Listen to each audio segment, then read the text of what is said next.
some people are so afraid of making mistakes, they don't live. Which brings up a very, very, very, very good point, because again, I've been like reliving my life. So it made me think, and I was looking at some of the major decisions that I made in my life, decisions where you are at the crossroads, and whether you choose one or the other, it's going to completely change your life and the trajectory of your life. And I was asking myself, did I do the right thing? And was that the right decision? And to this day, some of the decisions that I made, I still don't know if it was, obviously it is what it is, it's done, you can't go change it. But I guess my question to you is, how do you make the right decision? Like, you're at a crossroads, and I think it happens to all of us. You are choosing, I don't know, a life partner. You are choosing whether you're immigrating to another country, or you're choosing what college you're going to go to, whatever it may be. When it's a very, very important decision that this decision is going to have an effect, lasting effect on your life. You will never figure it out, but whatever you decide and you choose, you go with it 100%, and you know that is the right choice. And then after you decide, you don't waver back and forth. That is the choice you made. And then you just decide this is the best choice. And if it turns out you need to navigate another direction, you navigate in another direction. But everything is a feedback. Everything is giving you a feedback to navigate. And then even when you look back at it, our memories are not 100% accurate or true. They're a reflection of the emotions that we are at that moment of that day. Repeat that again. This is really important. Very, very important. Please repeat that, because I think it needs a repeating. Okay. Our memories. Yes. This is absolutely scientifically proven that our memories are not true, and our memories are not in our brain, but they're here. So in quantum physics, I've studied quantum physics, neuroscience, metaphysics. So this is based on science. We think everything we remember and everything we believe to be true, and it is true for us, but it is not the fact and the actual truth. And once you understand this, then you can go back and choose, do I want to believe this that is not making me happy, or is there another way I can think about it? So can you come up with examples? Okay. Yes, please. He or she is such an asshole, right? And then you have to question. Everything is about questioning your belief. So you question, is it true?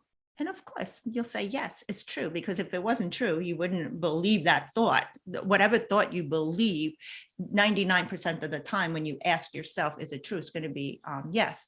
And then you ask yourself, well, when I think this person is such an asshole, how does it make me feel? It makes me feel anger. It makes me feel weak. It makes me feel disempowered. It makes me sad. It makes me hurt. And then you do just the opposite. Well, is there another way I can think? Yes, I can be happy. I can be empowered. Is there a time where they made me happy? Is there a time? So you play with your mind. So you make this column of how it makes me feel when I believe this to be true. And then you make another column of the opposite, and you look for the truth in the opposite. Because the reason lots of affirmation and things don't work, because you're trying to force something you don't believe. So you have to validate first what you believe, because all belief is BS. But I feel like that works well with, like, let's say, family members, because I think I can annoy me, and there's things that I know I can't change, and it is what it is, and you cannot choose your family members, right? But we can change how we feel, and we can change the interpretation. But I think you've mentioned something really important, and I just want people to remember, and because it resonated with me. I feel that when somebody harms you, hurts you, or you're angry with somebody, if you can try to think of them in a positive way, and you can try to remember the positive moments, I think that's really helpful. And one other thing that I try to live by, even the people who hurt me, whether it's family or non-family, I have friends or acquaintances or even family members, I always think to myself, I have to try to keep only positive energy inside me, because if I am negative, if I am angry at this person, it's not going to help me at all. Exactly. It's releasing for ourselves. It's not releasing for them. So it's releasing, who do you want to be? Who do you want to become? And you'll get to a point where that hurt doesn't hurt you, but also whatever people do doesn't hurt you. The reason it hurts and the reason family members hurt, because we take it personally instead of understanding that they're going through something or they have pain. It's just like anything else. It's this disconnection of energy. It's their energy. I am here full of love, unconditional love for myself and for them, and to have compassion for them. And if there are people that are physically hurting you, of course, you need to get away and you need to protect yourself. But on an emotional level, you don't need to be around them. But it's always about forgiving, not for them, but for yourself, because you don't want to waste a single moment in that negative space. Recently, I had a business transaction.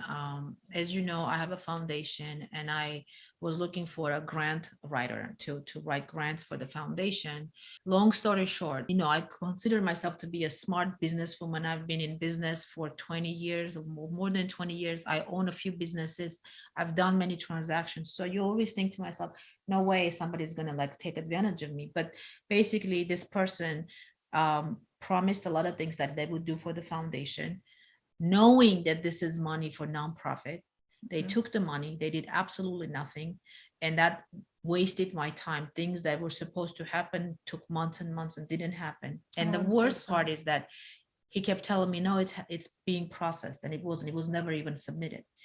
And finally, when I realized, because I called the agency and I found that the paperwork was never submitted, and he kept telling me 8 months later, I found out that it was never, because he had sent me fake documents through email, and he lives in a different state. He is in California.